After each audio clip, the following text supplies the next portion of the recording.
Hello and welcome to Justice. I'm Judge Jeanine Pirro. Thanks for being with us tonight. This is a problem of the president's own making. He's been president for 5.5 years. When's he going to take responsibility for something? I draw but one conclusion. Barack Obama is intentionally using the immigration crisis as an excuse to change the demographics and ultimately the electorate of this nation.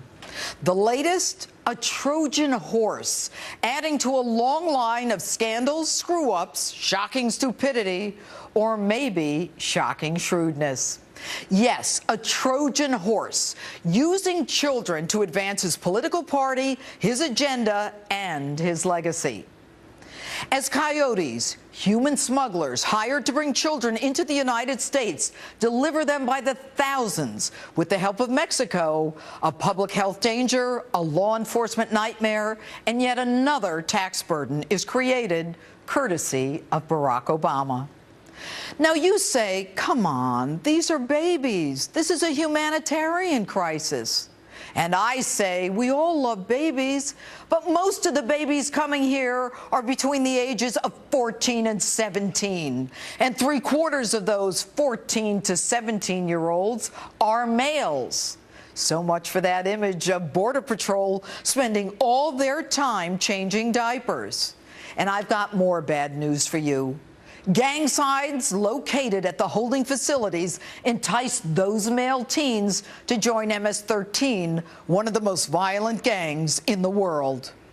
And it's no surprise, 3 weeks ago, I told you what was happening. It is the Obama administration knowingly creating a public health time bomb by sending tens of thousands of illegal immigrant children across the country with potentially dangerous infectious diseases. And now reports confirm scabies, a flesh-eating mite, tuberculosis, chickenpox, lice, foot and mouth disease, strep throat, as well as sexually transmitted diseases. And here's the good news. You ready?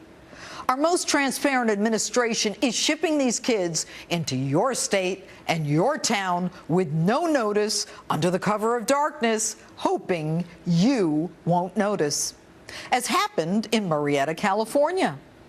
This is how it works.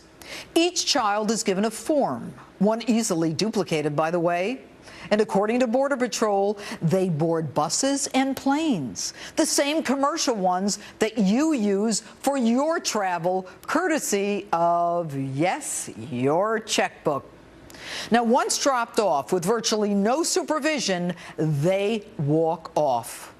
Border Patrol agents and healthcare workers report there is no testing for vaccinations or tuberculosis and say they've been threatened with arrest if they discuss the contagious diseases. They can't even take their phones into these centers for fear that they might take a picture. So why are these kids even coming here? The president says this influx is a result of the desperation and the violence that exists in Central American countries. But do we even know if these kids are from Central America?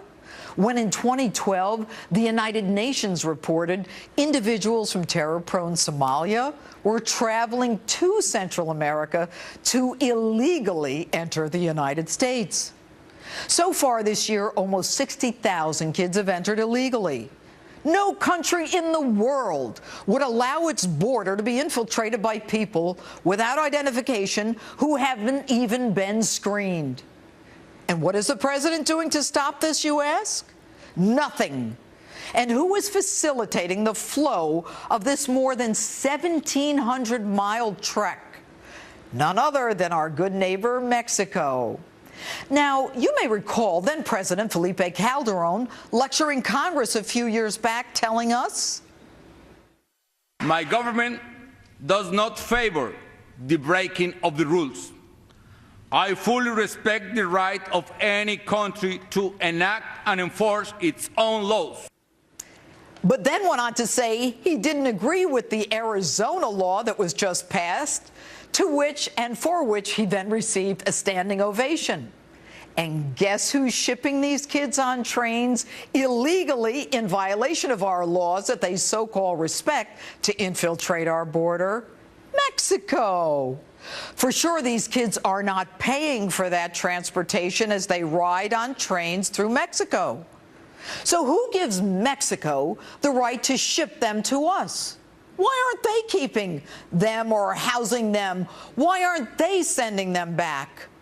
And by the way, you go into Mexico illegally and see how fast your butt lands in jail.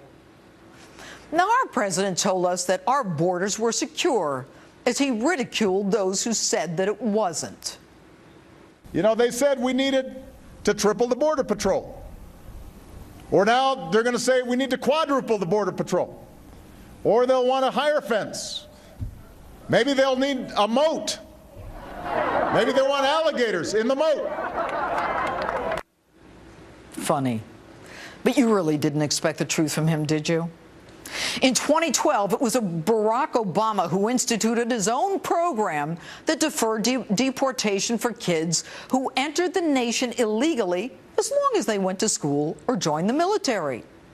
And the blame is squarely on Barack Obama, because in 2011, there were 6,500 kids crossing. Then he has this program that he trumpets, and in 2013, after the program, 25,000. This year, the projection, 90,000. And next year, the projection, 145,000. That's almost 250,000 kids in 2 years, equal to the population of Orlando, Florida. And strap in, folks. Multiply that by 6 or 8, because now their parents can come with them. After all, these families deserve to be whole. Why? Any American parent who hands his kid off to a coyote, that human trafficker, to be taken 1,700 miles would be thrown in jail in this country for child abuse. And don't be fooled by this administration saying they're going to send them back. The average deportation time is 5 years. But that's only after we pay for advocates, translators, lawyers, judges, housing, food, healthcare, education, medication. And at the end, statistics tell us that 90% are released anyway. So this week, President Obama refused to go to the border to see the crisis that he created. Instead, he'd rather run off to a golf course or play pool. And in true Obama fashion, he wants $4 billion of our dollars to fix this. Only 2%, by the way, of which would go to close the border. And since nothing is his fault, he says that if only those Republicans in the Texas delegation would work with him, this could be solved. With all due respect, Mr. President, you created this mess. Now you fix it. You invited them in. Now you solve it. Take that pen and that phone of yours and make it right. The first order of government is the protection of its people. Do you really think that the drug cartels and the gangbangers and even terrorists aren't taking advantage of this migration through our wide open border? Mr. President, there's a reason we think you're the worst president in recent history. We don't trust you. We don't believe you. We don't think you're capable of leading the country. Illegally entering the United States is not a right to citizenship. And don't tell us we're heartless, because we believe in the rule of law, which is the foundation upon which our country was founded. Now, how many American children won't be able to go to school because these kids, many with communicable diseases, are in our classrooms? The American people want answers from you, Mr. President. How do you know who's from Central America and who isn't? What measures are you taking to identify diseases? How many of these teens have criminal records? Are you screening them for gang tattoos and gang affiliations? What measures are you taking to make sure that these kids are not sexually assaulted? And why are you not deploying the National Guard to the Texas-Mexico border to stop what you know is coming? Why is our Border Patrol 45 miles from the border? Once they enter the country, they're accorded constitutional rights. Why aren't you kicking them back to Mexico at the border? And why aren't you closing the border? Why? Because you have no regard for the law. You have no regard for the American people. You don't even have regard enough to see those kids who are crossing. Kind of like that night when you went to bed during the Benghazi massacre and woke up to fire up Air Force One to go to yet another fundraiser. Yes, I draw but one conclusion. It's all a Trojan horse. You remember the Trojans, they naively accepted that gift horse? It didn't work out so well for them, did it? Let's pray it works out okay for us. With me now, Congressman Louis Gohmert at the Texas border. Congressman, how are you? Hello, Judge. What's the situation? As far as I know, I'm okay, but I'm brokenhearted.